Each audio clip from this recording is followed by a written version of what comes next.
Welcome to episode 155 of Outside the Circle, a podcast dedicated to new and upcoming country artists, musicians, and songwriters. Today's guest will be Jess Jocoy. We'll get to her in a little bit, but first, I'm Ronnie, and here's Brian. Happening, man. Yeah, we're back at it, and what I'm very excited to tell the listeners, if you're following along, that the episodes 151 and 152 were back released, and so if you missed those two episodes, go back and check those out because they were right.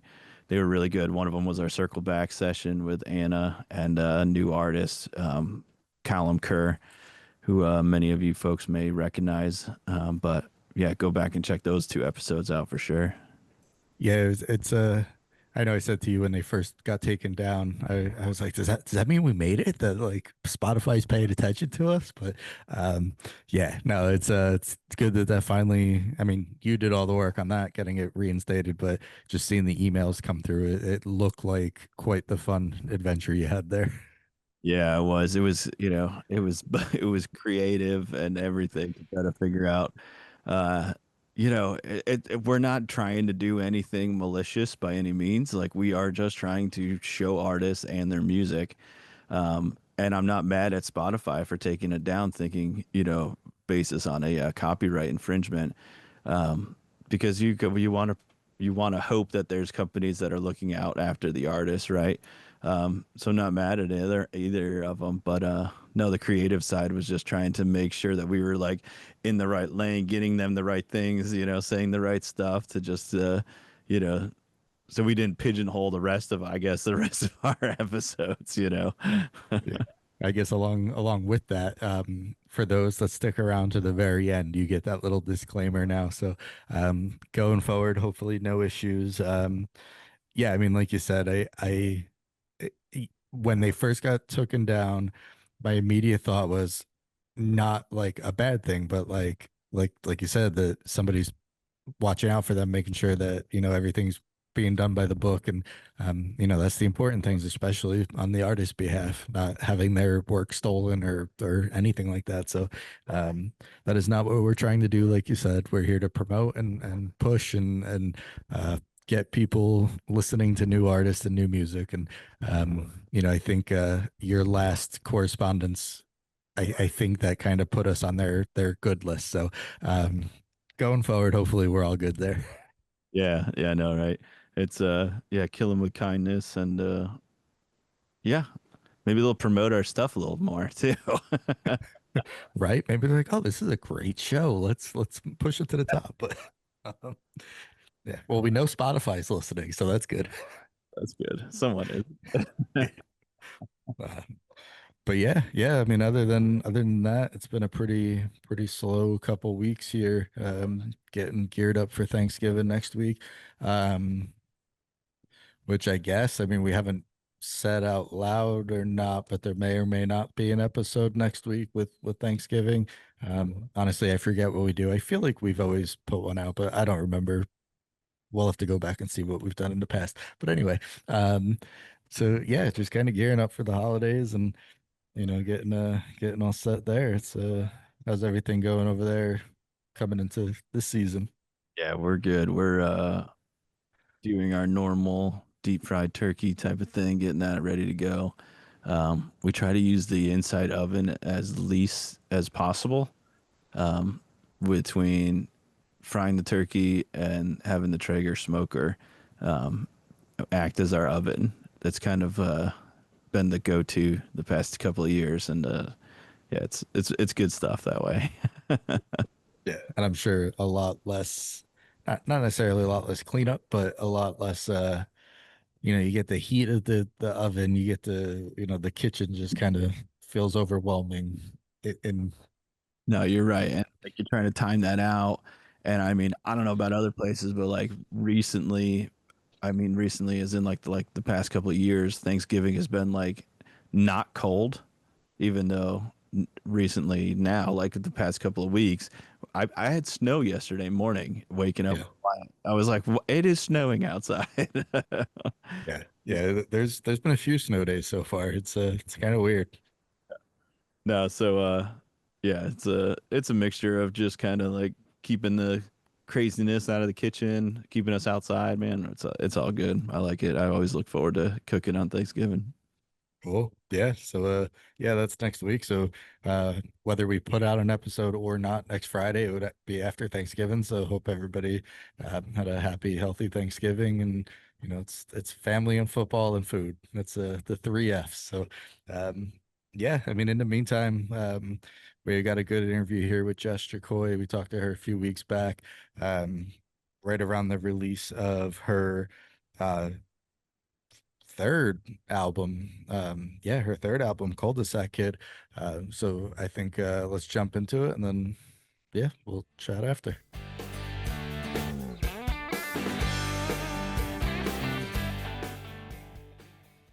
All right, everyone, we're here today with singer-songwriter Jess Jocoy. Welcome to Outside the Circle, Jess. Thanks for joining us today. Thank you so much for having me.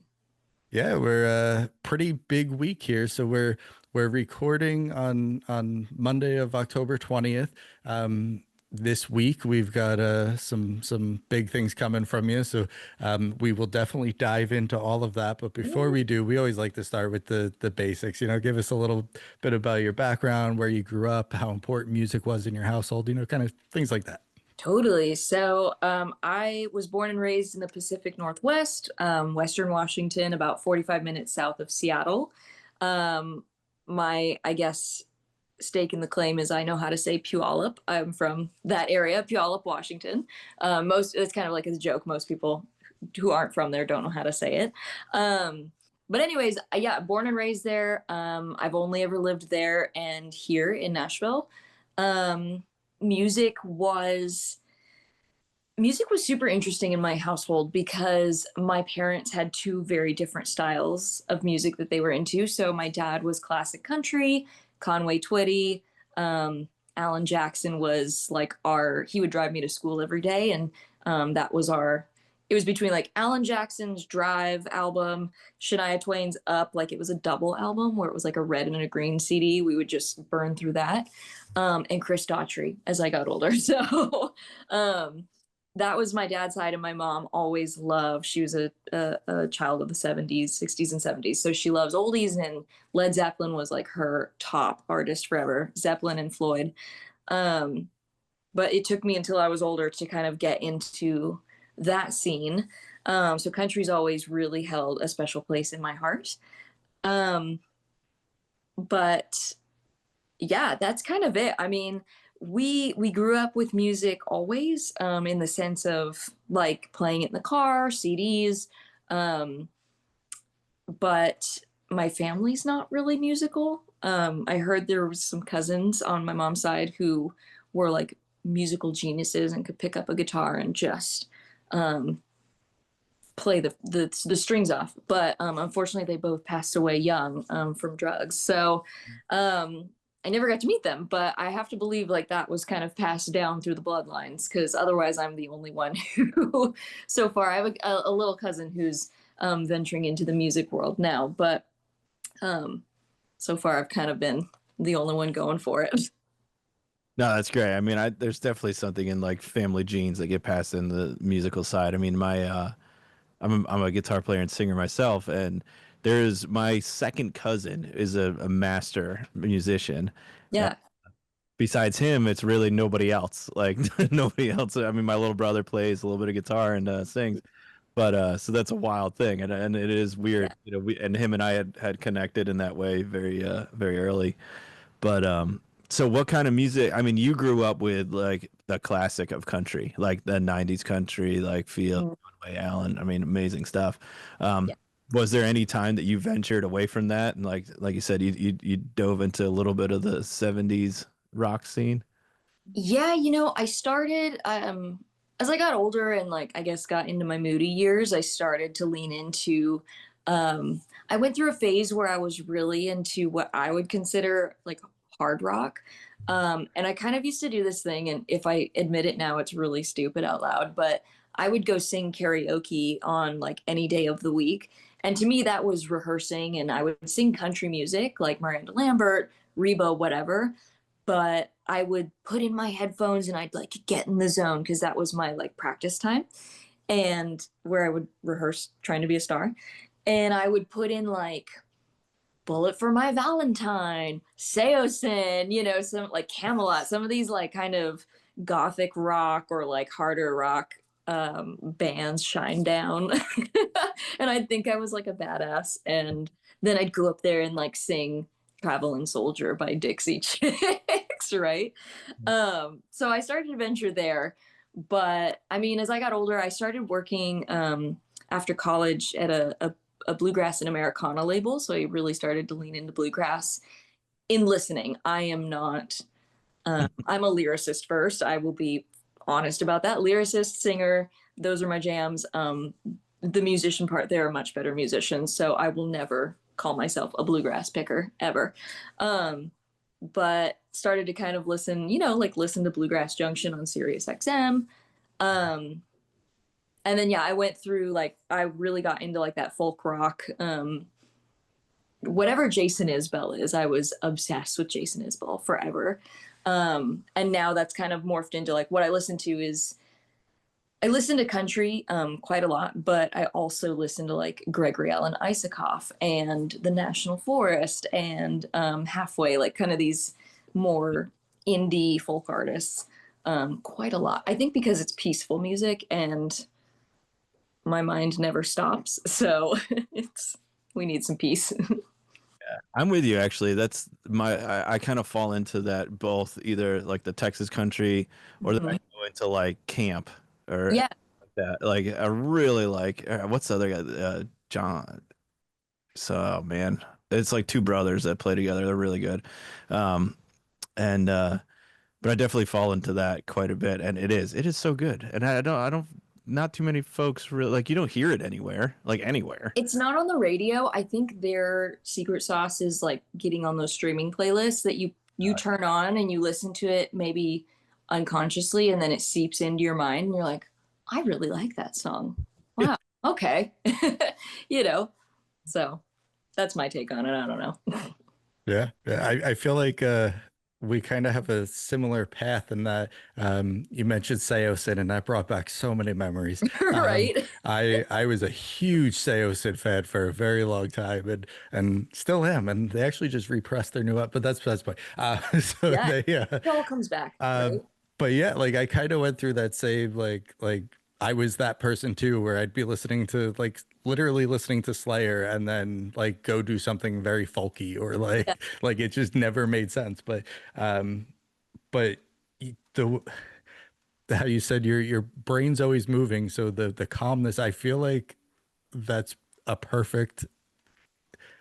I've never like actually thought of it that way, like for myself, and I feel like that makes so much sense. But Well, okay. I think I asked my mom one day because like there's always like an inner dialogue or a song, something like there's always something moving up there. And either like I'm talking to myself or whatever. And I asked her one day, I was like, what do you think about? And she's like, nothing. I was like, what do you mean you think about you're not thinking about anything? No. And I still don't know how to handle that. I'm like, the fact that there could be people out there who just, there's nothing that goes on in their brain is astounding to me.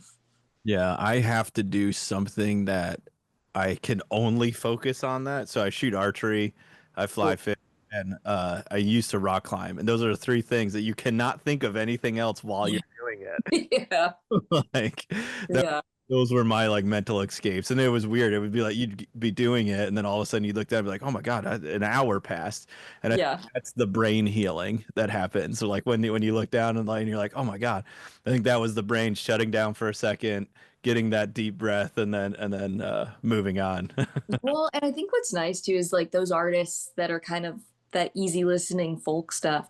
Like I listen to it a lot when I'm driving and like my mom and I are always together. So she'll be like, oh, this is sleepy music. How can you listen to this while you're driving? I'm like, it's so like I can think, I Zone. can not think, I can think about not thinking while I'm driving. Like it's just, I don't know. It like puts me in a different place while Yeah. still driving and like being responsible, obviously. But Yeah. you know.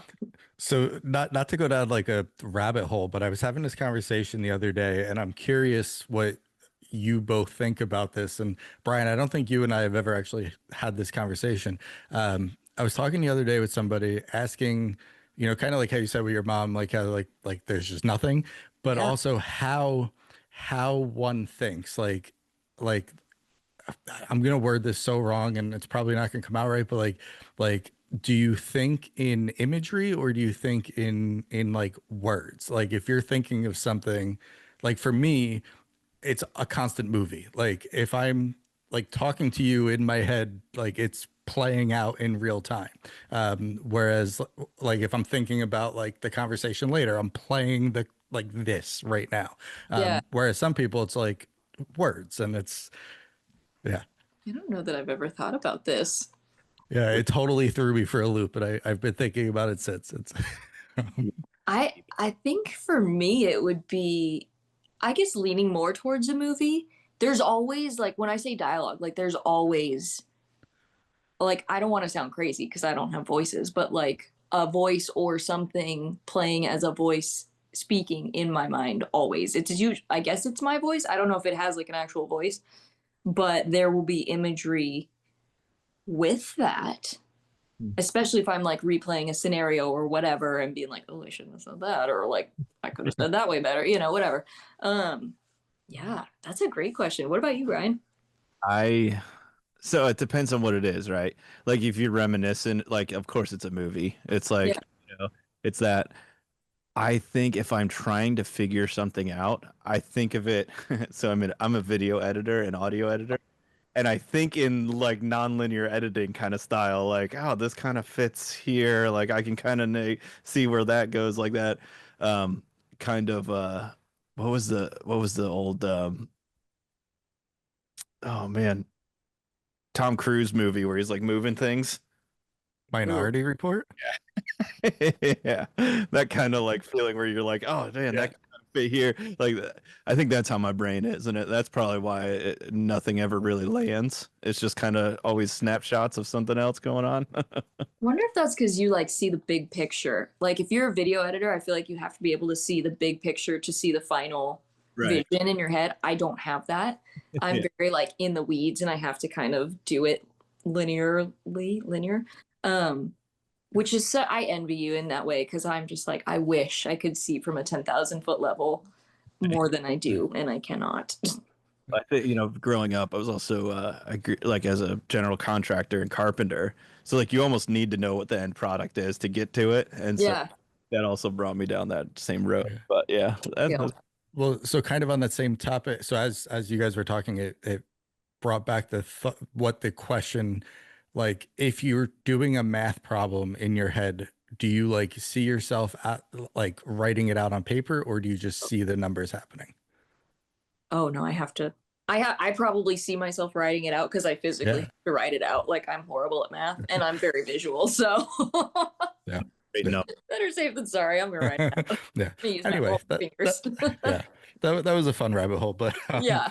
so so going back to kind of growing up in the Pacific Northwest, you mentioned not really having much like musical talent and around the family. What was that like? Was there like a aha moment or like a lead up of moments that led to the decision of like, all right, like this is what I'm gonna do. Like I'm going to move to Nashville and become a musician and really focus on this as a career. Yeah, so like singing has always been something that I have done and I haven't really it's one of those things that I do and am so blessed to say that I can do and not put a lot of thought into it. It's just that's where I say like I think this is my purpose in life because it is something that is so a part of me that um I've always been singing and I've tried I haven't tried every sport, but I've tried enough sports and have had enough broken noses from being bad at sports and not aggressive enough that finally like in my early tweens my aunt was like, hey, you should put her in voice lessons because she's always singing, told my parents. It was like, why don't you lean towards the arts more? And they did not fight that. And then like at 13, this sounds so dorky, but it was like one of those aha lightning strike moments where I like woke up. I'd never written a song really that I can recall. Not really wanting to like thinking about being a songwriter as versus a singer. Um, and I wrote this song like in the middle of the night. I was struck, and I woke up in the middle of the night and wrote this song really fast, and it was called God Is Here, which I think is really nice and cute.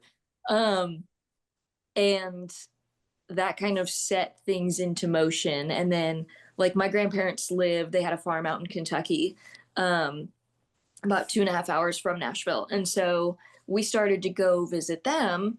Um, and then, came to find like, oh, Nashville's close by. We should go check this out, country singer, country music. Um, and then as much as I hate to admit it, it's like as the years went by, we'd go every summer to visit grandma and grandpa. But like our Nashville trips would get longer and longer. And it was kind of a family dream. I think my parents supported me so fully that it was a family dream that it's like, she's going to move to Nashville. We're going to get her to Nashville. We're all going to go to Nashville. Being an only child, I'm super blessed to have support in that way. So yeah, Nashville has been the only place I've ever wanted to live, apart from a short stint of wanting to live overseas for a while.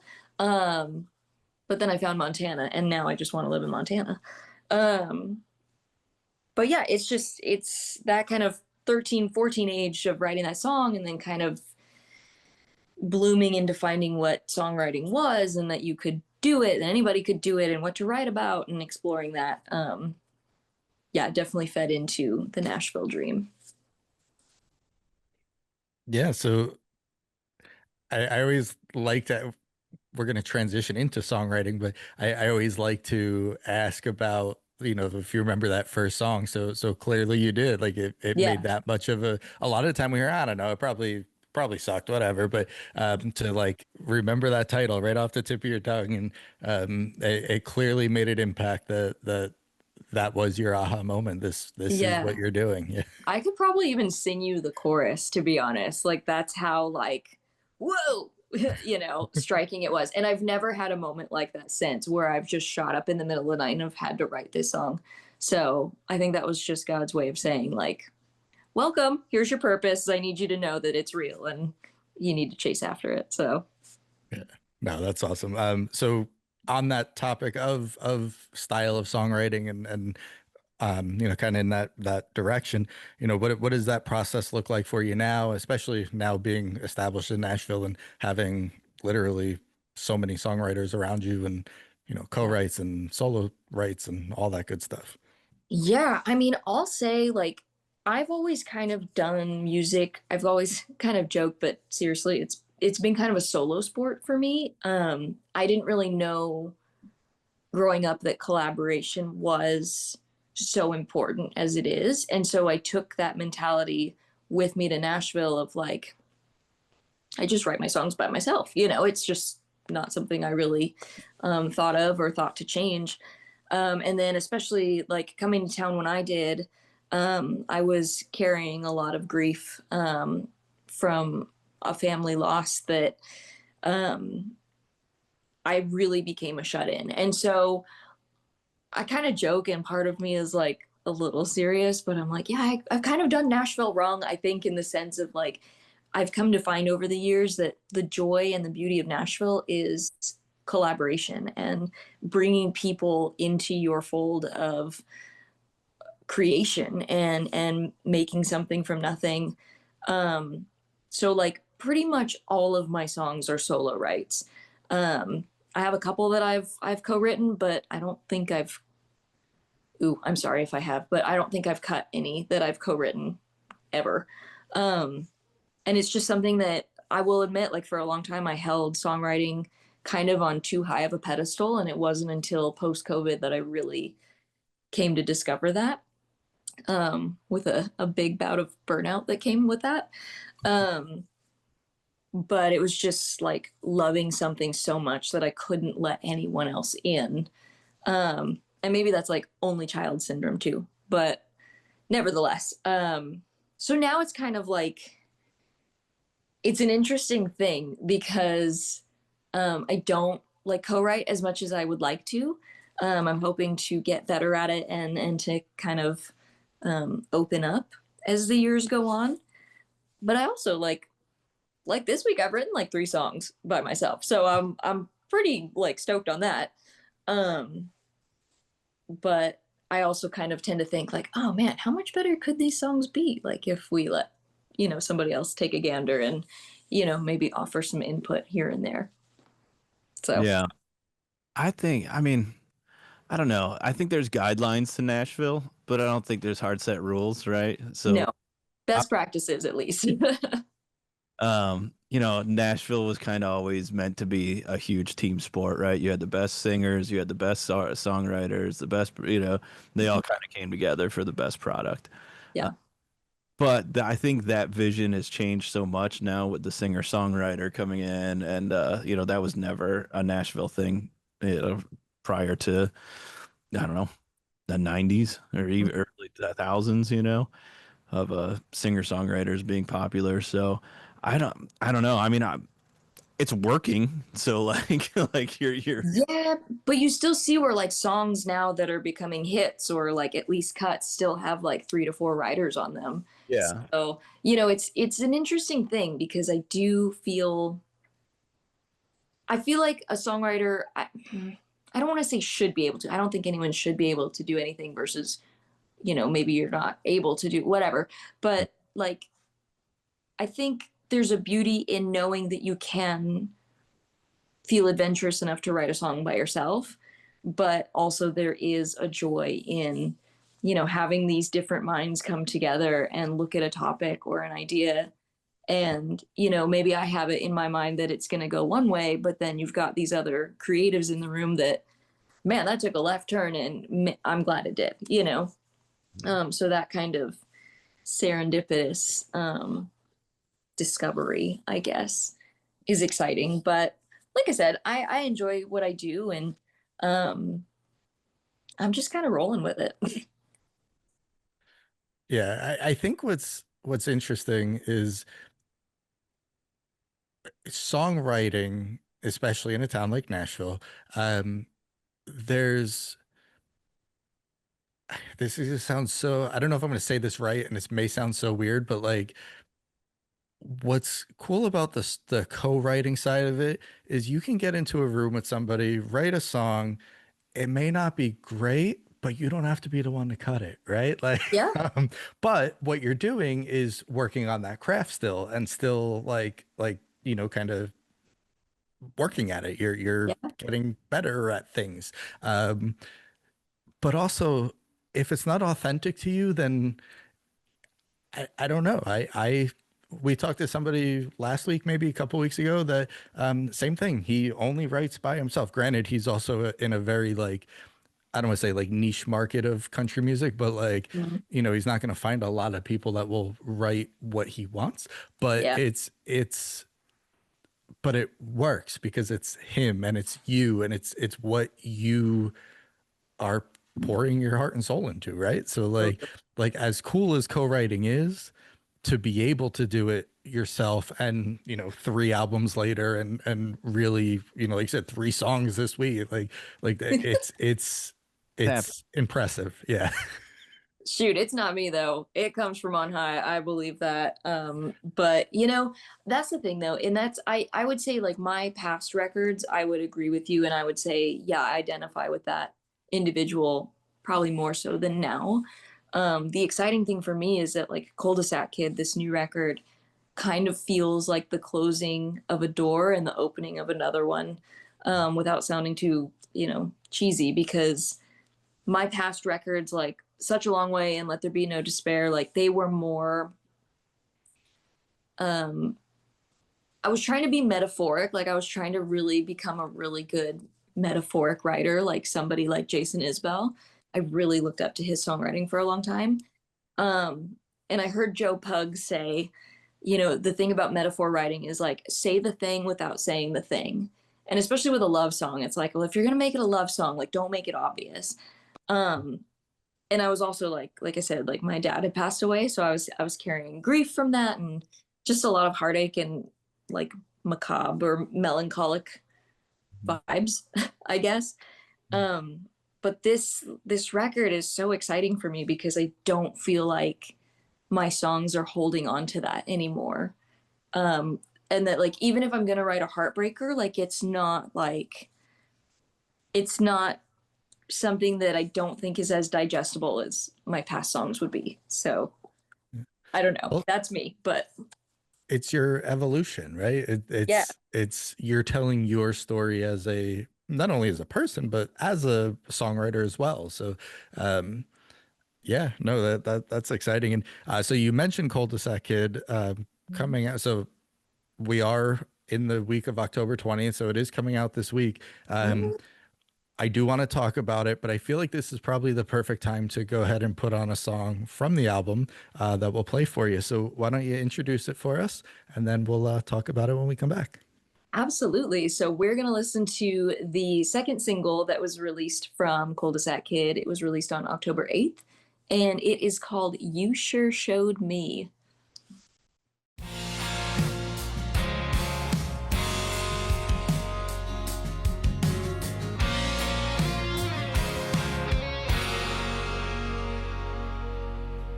You get home right as I'm leaving. Supper's in the microwave, dogs need feeding.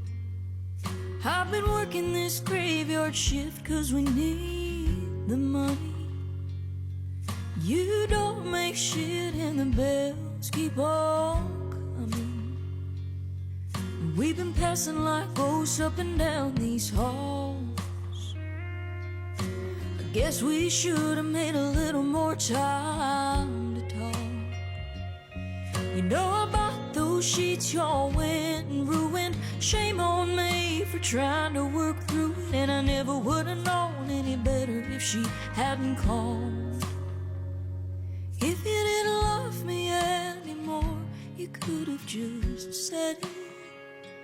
You weren't the only lonely heart, so part of me gets it. You had to go settle up the score to a war I didn't even know we were in. Left me with the kind of pain you just gotta feel to believe. You sure showed me.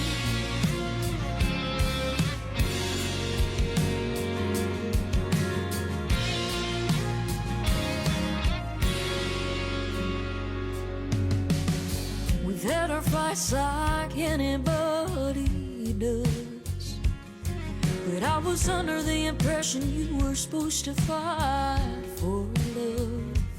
And now it sucks in one box, clothes in another. You can give this ring back to your mother.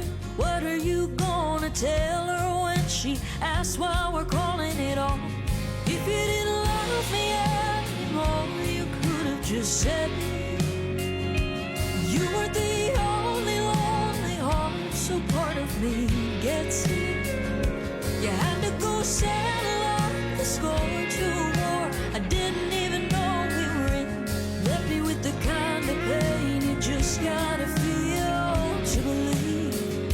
You sure showed me what it means to be living in the dark with my eyes wide open, thinking we could work out whatever wasn't working. Baby, we're that broken. If you didn't love me anymore, you could have just said it. You were the only lonely heart, but what I don't get is, I don't get it, how you could go on acting like everything's fine when you're out here living one big lie, letting me believe all we needed was space to breathe. What a hell of a thing to let me believe. You sure showed me. Yeah, you showed me. All right, so let's talk about You Sure Showed Me. First and foremost, being the second single off the new album, what was the inspiration behind that song and writing it and ultimately putting it out as the second single? Totally. So for a long time, I had written sad songs or like heavier songs, and I'd kind of told myself, I'm going to stray away from them. I'm going to try and write more upbeat, if not happier songs. And then, you know, soon enough, history repeats itself. So like sad songs are cool again. That's awesome. Everybody's like, oh, this is a sad song. This one's a heartbreaker. And I thought, I'm going to write a heartbreaker, or at least try. And so I sat, I think, in this room, to be honest, and was like, what is the saddest thing I can think of? Well, obviously, it's probably going to be a love song or something akin. So, you know, literally the line of the chorus is like, if you didn't love me anymore, you could have just said it. You weren't the only lonely heart, so part of me gets it. And just kind of expounding upon that and seeing where it went. And while it was supposed to be like a sad one, it kind of started to take on this more like sarcastic tone, and the story started to form where it's like this guy, you know, she comes to find he's cheating on her, and you know, shoot, if you didn't love me anymore, like you could have just said it, you know, kind of like a screw you undertone is what I was going for, or ended up finding along the way and then leaned into. Um, so yeah, it was my would-be heartbreaker. Sorry. Yeah, no, I really like this song, and I like I speak in the audio engineering world, so like sonically it's so fun to listen to. Like I'm I'm I'm a classic country guy anyway, so like the pedal steel that's happening and is, I mean, total melter there. And I'm sorry, I do not mean to interrupt you. I you're laugh because like we got in the studio and I'm so blessed and so happy to say like the guys who recorded this record with me. I mean, I've had the honor of working with incredible musicians who have been brought in by the engineer, you know, just true talents. But this was a record for the first time where I got like all of my good buddies who have always said yes to playing live with me and was like, let's make a record. I want you to be on it. And they said yes. And it was truly like my first experience of being in the studio with all of my friends.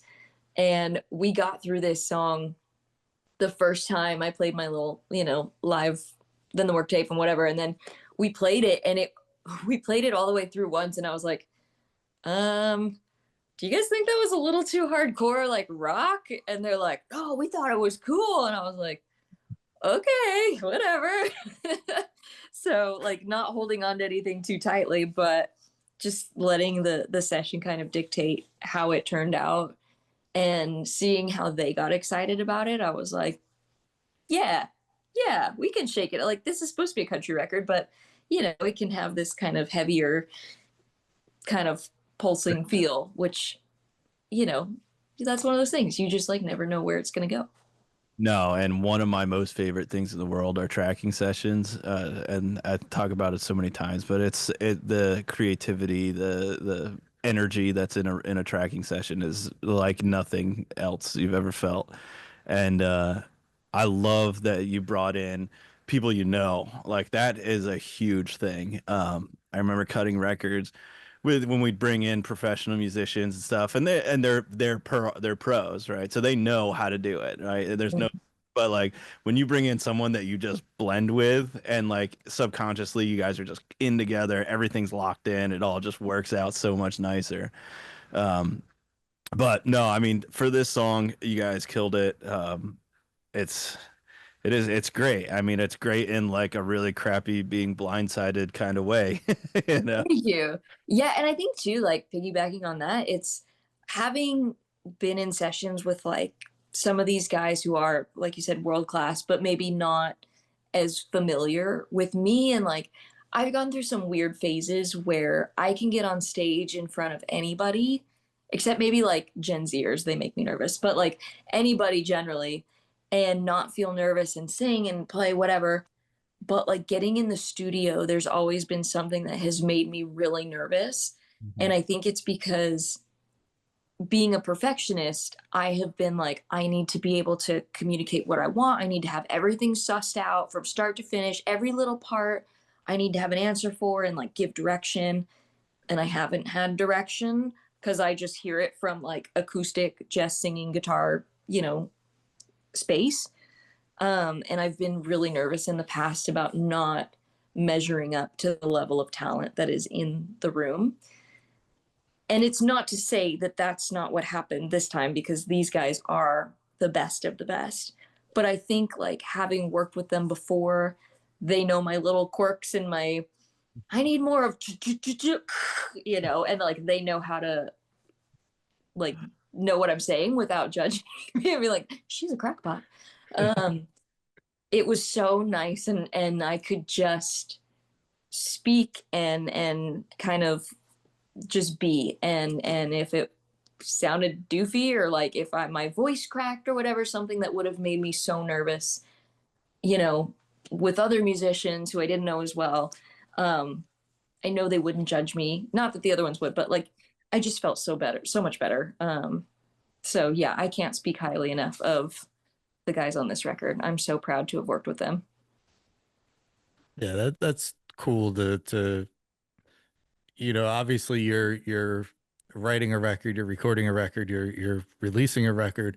It obviously means a lot to you, but then to do it with your friends, like that's such a cool like I don't know. I like that. I think that's why like going back to like the Seosin and stuff like that, like I've always played in like those types of bands. So Yeah. like for us to like really be a unit, it was that was always something special to me. And you know, not that obviously that exists in all genres, but I don't know, that was always the thing that like I wanted to be a musician just because like my friends were, you know what I mean? Yeah. Like Well, seeing their artistic voices shine, you know, going from, all right, Jess has brought in this solo acoustic track, here's what I hear, you know, and kind of letting that flourish into these songs and not being so precious that it had to be a certain way. But also, if I heard a part in my head, you know, like I said, I'm not a picker. So like if I heard it like, and being able to voice that and then go, yeah, sure, like that's fine, we can add that, you know, has been, I think that's what was cool, was there was a good marriage of them letting their creative talents and artistic side shine through their musicianship, and then also like leaning into specific bits that I heard as well. So yeah, yeah. I'm excited. I'm so happy that they're there. Nice. So kind of rolling with Cul-de-sac Kid as an album as a whole here. So you sure showed me, like you said, it's the second single off it, Cul-de-sac Kid being the first single and title of the album. You know, at the time of recording this, it won't be out in the world, but it will be out in the world by the end of the week. You know, what else can people expect from the record? Those who have heard it so far, how's the reaction been? And how's everything going on that front with the record? Yeah, people, I mean, nobody said they hate it yet, so that's good. I did send it out early to my Kickstarter supporters because I do have to give them a shout out. We successfully crowdfunded this record. So a lot of the things, especially because like I hired a press team, so a lot of the things that come along with making a record would not have been possible without my Kickstarter people. And I'm just so humbled by them because, you know, my goal was to hit $10,000 in 40 days, and we exceeded that goal with 17 days left to spare, you know, so we definitely like exceeded our goal. And I just think there's something so special about that kind of generosity, you know, because I'm not famous, you know, I'm not a world-class name. So for them to give their hard-earned money and to believe in these songs without even hearing them, essentially. So I sent them out their first copies, and I've been playing these songs. I did sell some early copies this weekend at some shows in Georgia, and people are liking it. And I think what they can expect is it's a mixture of songs. I don't want to call it a hodgepodge record because I think that's not right. But I was trying to figure out, you know, a little bit of a backstory, and without, you know, too long-winded, is that like I was kind of earwormed the term cul-de-sac country, you know, because I've being like called folk for a long time. It wasn't me calling myself folk, it was other people when I'd play live, like, oh, you're folk. And like I wasn't really sure what to do with that because I just want to play the Grand Ole Opry. Like that's all I really want in this world, is to like play the Grand Ole Opry enough to become a family member. That's all. And I'm like, how does folk music get on the Opry? And so like God kind of, whispered in my ears, like, you know what, you're freaking out about this. You've been freaking about, about this for too long, years and years. When people ask you what kind of music you do, just call it cul-de-sac country, because you're from the Northwest. You're from suburbia, and like while people say country is everywhere, I get the sense, and anybody is welcome to challenge me or correct me if I'm wrong, but like I get the sense that because country music is all about authenticity,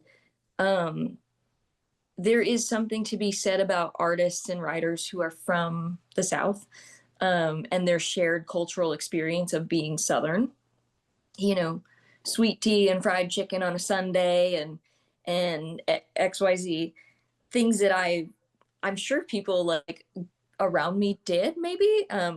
Ours is unsweet tea, and I don't know if we did fried chicken on Sundays, but we went to church, So just these things where it was like I always felt like I wasn't in the scope of things because I didn't have that cultural background that came with being Southern. So then thinking like, oh man, like my music is not going to fit in, and it doesn't fit in Nashville, and like nobody's really interested, or like on the grand scheme of things. And I say nobody in the sense of like the industry. The industry doesn't really seem to be interested in what I'm doing. So where is my place here? So like calling it cul-de-sac country, I'm like, what does that even mean? And I think with this record, I'm starting to suss that out. And it's like, yeah, there is some cinematic. I love like swelly ambient stuff. Like bring that on any song, put me a steel guitar and a cello and fiddle in a song any day, like at the same time. So I think it's that marriage of like cinematic folk meets country storytelling and just raw honesty. Like even if it's not my story that I'm talking about, like there's a story that I've been given kind of stewardship over, is how I see it. And if that's how this song turns out, then that's the story in the song. I'm gonna sing it. And yeah, it's not my story, but necessarily it might have little sprinkles of my story. But I think that's a really long-winded answer of like saying like what people can expect is like a little bit of everything. There's a cowboy song. There's, a story about a guy who falls in love with a stripper. There's a song about like finding your voice, and yeah, obviously cul-de-sac kid trying to like cement your place in country music. So Yeah. Well, we're gonna play the cul-de-sac kid song at the end, and that one is awesome. There's a I'm not gonna give the line away, but there's a line in there that made me go, oh shit, like that was good. I don't know what it is. Oh wait. Yeah, and well, it's the end of the line there where it's like I don't think the country music is ready for a cul-de-sac like that. That line is just like it's brilliant. But along those lines, and I haven't done this rant in a while, so Ronnie's gonna like this. The Are we talking Taylor Swift? No, okay. We're talking subgenres, and like the fact that I just can't stand it, like trying to pigeonhole yourself or trying to like find the highway that you're supposed to be on type of thing is just like, for the birds, man. Like the way that I've always said it, and I paraphrase of, I think it was Eric Church. He's like there are two genres. There's good music and there's bad music, and that's really it. Yeah. And country music has so many different veins that feed it. So like, Yeah. I don't know. Like, See, my thing though is that, and maybe this is just me misinterpreting it and then running with it because again, the mind is crazy. But like, I feel like in Nashville and like kind of cities where music is prominent, yes, you can go, oh, genres for the birds, who needs to be put in a box. But then I found like when I get out and kind of in the little pockets of the world, like suddenly genre matters, even if it's like the night you get to play, even like I'll get put on a Wednesday night as versus a Friday night. because Okay. my music's not uppity enough or it's too folky. You know, I just had a booking that I'm working on today that is like, oh yeah, I think we'll put you on the Sunday brunch instead of the Thursday night throwdown because, you know, of what you present. And it's like, okay, and I'm happy with it. I love brunch, you know. So that's where I kind of like keep that argument alive, I guess, is like I'm for it. Like but I just kept finding like if I kept finding that if I would say like, oh, I'm Americana, you know, the average person would be like, what does that mean? Whereas anybody in Nashville is like, oh, totally, I know what that means, you know. So I think that's where it kind of did me a little funny in the mind, and why I kind of leaned into this idea is just because it was like, I don't know. Yeah. I make music. I think it's country, but you Yeah. know, XYZ doesn't seem to think it's country. So what the hell? No, that you bring up a good point because it's not something that I would have thought of like the booking side of it, like how they would book it versus the stylistic part of country music or whatever. Yeah, if I booked on a Friday night, I get nervous Right. because I'm usually just solo acoustic. I'm like, here we go. Yeah. But like you're right though, because the scene, I say the scene, like the mainstream scene, if you call yourself folk or Americana, that's like country purgatory, right? You're just kind of like there, you know? Yeah. But you know what? I'm with you though. I totally agree with you though. Is country is so big and folk is so big now. You know, like shoot, you've got like your Woody Guthrie folk, but then you've also got your John Prine folk, and then you've got like, Yeah. you know, XYZ. Yeah, who am I thinking of? Oh shoot, doesn't matter. Name one. Camp. You know, Yeah. so granola folk. I don't know. So, Yeah. Yeah. What a world! What a world to live in, though, that we have so many options. Right. Well, that's the beauty of it, right? Is that we do have options, and you know, music is, you know, you're not gonna write something that everybody loves, but you could write stuff that people love, and that's important. Totally. Yeah, I Totally. remember like not to get too much further into, you know, bashing on on genres and all that, but growing up in New Jersey, like country music was not a thing for me until the last like 10 years or so.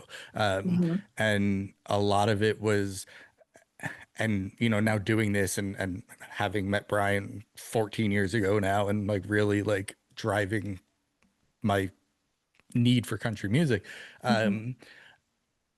In the past, it felt very gatekeepy, right? Like, oh, you don't have a truck, you can't listen to that song, or and like even still today, like I have friends that are like, why do you listen to that? Like it's just another song about a truck. I'm like, yeah, but you're not really listening. Like, Yeah.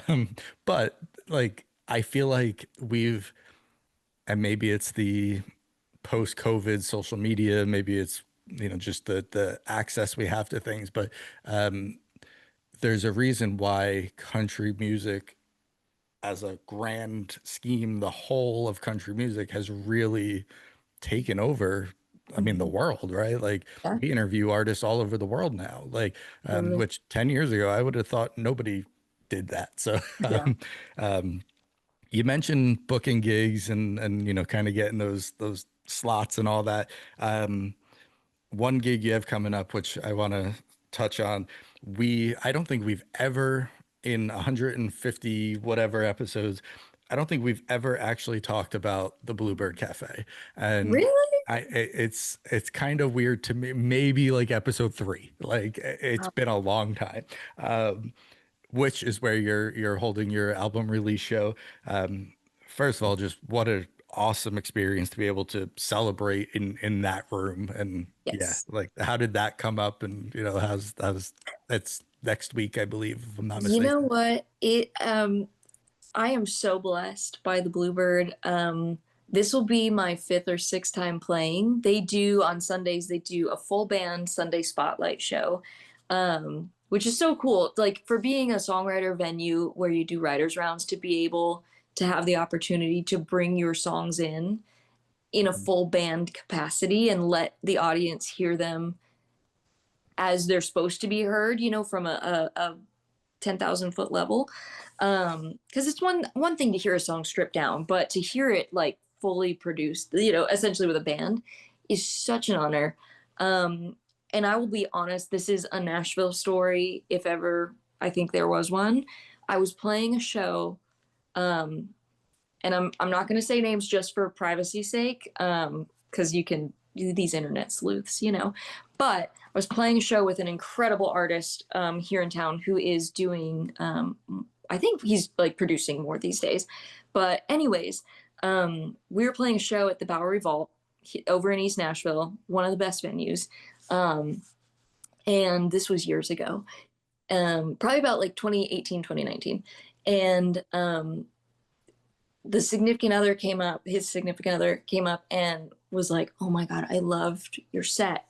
I book for the Bluebird. Would you ever be interested in performing there?" And I was like, yes.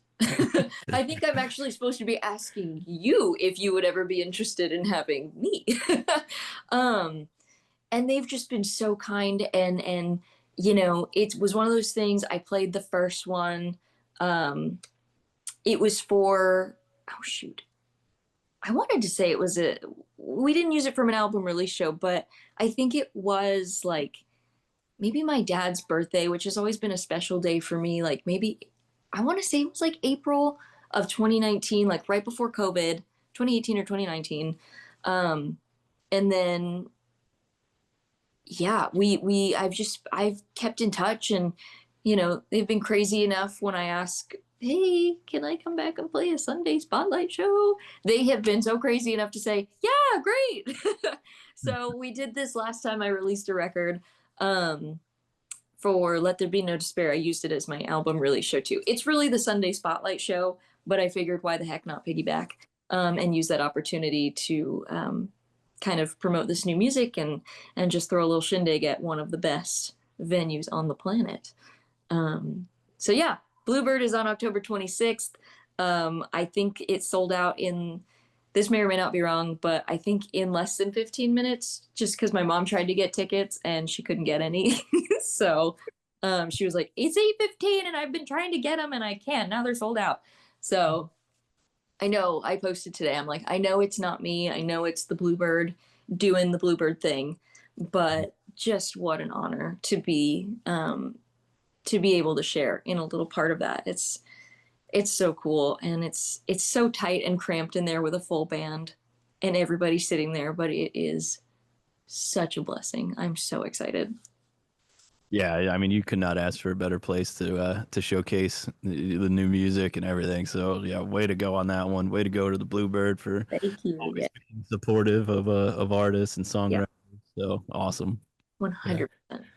I think it's safe to say your mom might know somebody who could get her in, but Yeah, well, she's so cool. Like, she always supports the venue that we play. So she's like, "I don't even need tickets, but I'm going to buy a couple just in case we do need to give them out, and then they can release them later if they need to."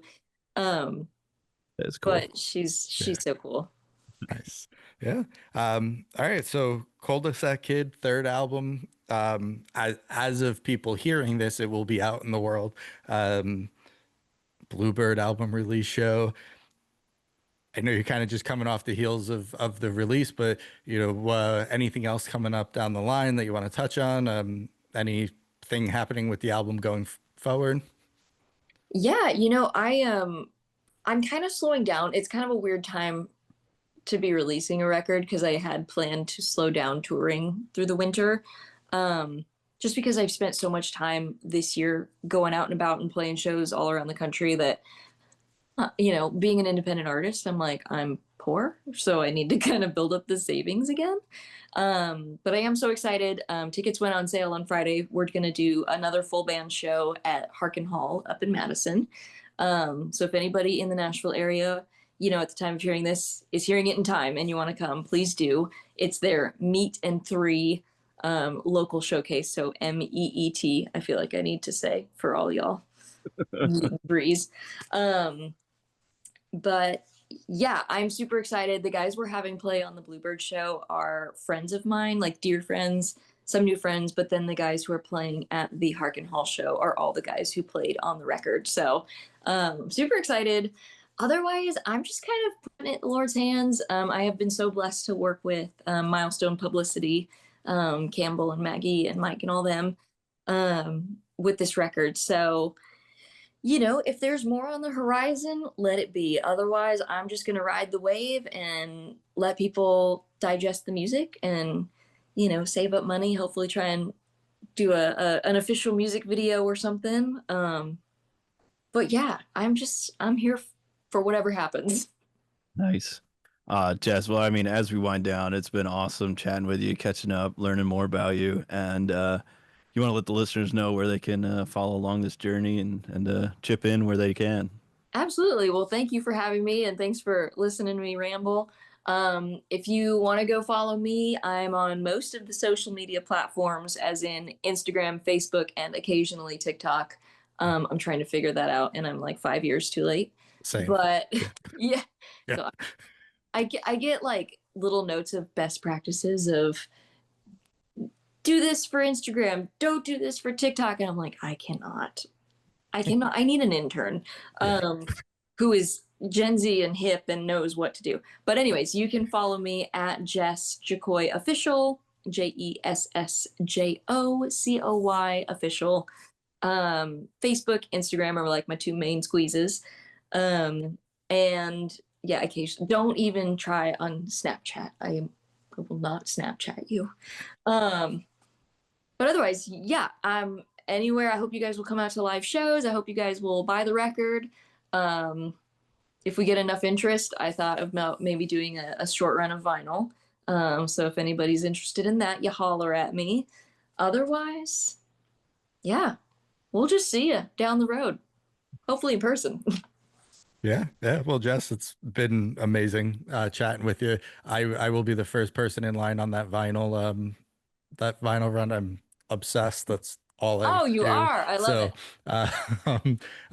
And your other two, I believe, are on vinyl already. So you just got to keep the trend going. Just, but yeah, but I didn't even know Snapchat was a thing either. Still, I thought that was long gone. But anyway, What's the Be Real? I think the kids are still on the Be Real because I work with Gen Zers and they're like, "You want to pose for my Be Real?" I'm like, "No, I don't." No, not at all. Yeah. Cool. Yes. Awesome. Well, yeah, Jess, we can't thank you enough for joining us, and we're excited to see what Cul-de-sac Kid does for you and where this journey takes you. Thank you so much. And likewise, all the best with your podcast as you guys continue to rock it. Thank you for supporting artists like me and the independents out there. We really appreciate it.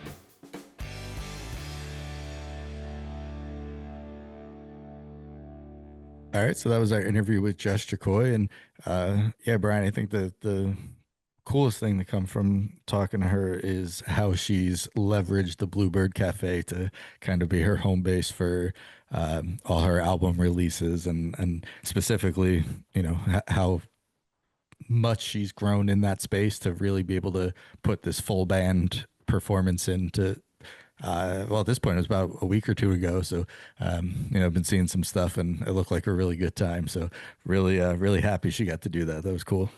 Yeah, no, I think it's really great. And her music is cool. It's unique in the way of, you know, especially like the song we're going to play here at the end. It's a cool point of view, I guess, on like the country music scene and everything. And obviously, you know, her lyrics, the way she sings, is kind of like that haunting kind of feel, Western kind of feel. So I really like it. I'm excited for definitely how this album's going to turn out, you know, or how, you know, the play that it's going to get and, you know, the popularity it gets, because it's well worth it, you know. Yeah, definitely. And, you know, I said in there, I hope she presses it on vinyl because it'll definitely be in rotation. But kind of speaking on the cul-de-sac country mentality that she, you know, put forward and call what she's calling it cul-de-sac country. It reminds me of back in the day when we first met, when we first started playing together out in Jersey City. Everybody used to tell me, "You're going to Jersey City to play country," and I'm like, "Yeah, we're playing concrete country." So you know, you got the concrete country, the city, you got the cul-de-sac of the like suburban world, and then you got the country. So yeah, I really appreciated the cul-de-sac country mindset that she brought forward. Yeah, I gotta think. And at that time, when we were playing country music, there probably wasn't anybody. There was not that sonic sound happening anywhere near where we were. Probably a 50-mile radius of where. Yeah, at least. But um, yeah, well, the beer was cold and the music was loud and nobody bothered us. So No, it was fun. I remember some of those guys stepping into the rehearsing studio, like the rock bands and stuff, like head sideways and shit. Like they're like, yeah, that's what we're doing in here. yeah, No, man, you're right. I think like the cul-de-sac kid country is cool. It's and I definitely look forward to it, and I hope you guys hang on and listen to the song here at the end. But we definitely want to thank Jess Jocoy for coming on Outside the Circle. Make sure you go follow her on all of her social media, music listening platforms. We leave you today with another track from Jess Jocoy, Cul-de-sac Kid. Hey,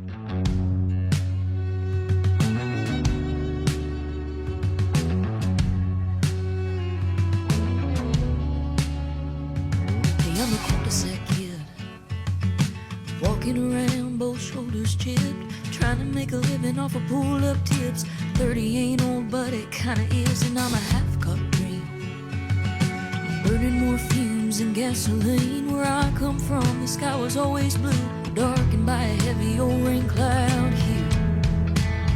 Oh, hallelujah, gets a little hollowed out, faking smiles and singing praises to a 10-year town. I'm no more country now than I was way back when, so I'm wondering, does country even need a country song from a cul-de-sac kid?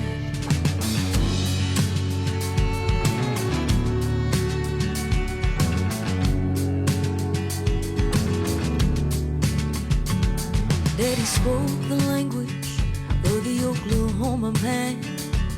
Mama's born half gypsy, she's other half Air Force brat. Oh, but heaven went and gave an angel his halo all too soon. So I've been singing sad songs since before sad songs were cool. Turns out giving away a heart in pieces is easy to do. Oh, hallelujah, gets a little hollowed out, just does that to you when life's been given the run around. My roots and my boots don't go too far into this southern ground, so I'm wondering, does country really need a country song from a cul-de-sac kid? Does country really need a country song from a cul-de-sac kid?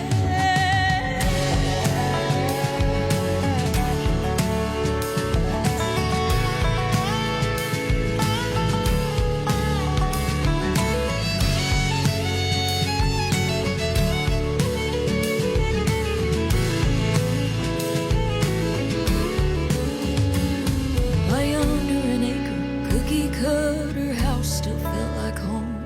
Do I still get to talk the way that I talk is a picked up southern drawl? My hallelujah gets a little beaten down, but I was raised to believe the good Lord finds you even when you think you can't be found. I know it might be different from what you're used to hearing, but it ain't wrong, no. So I have to believe country needs a country song. Yes, I have to believe country needs a country song from a cul-de-sac kid like me. From a cul-de-sac kid.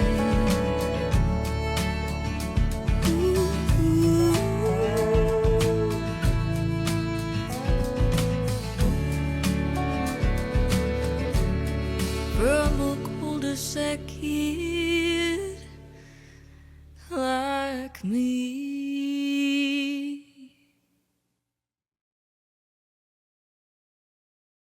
Outside the Circle podcast features music used with full permission from the original artist and/or their authorized representatives.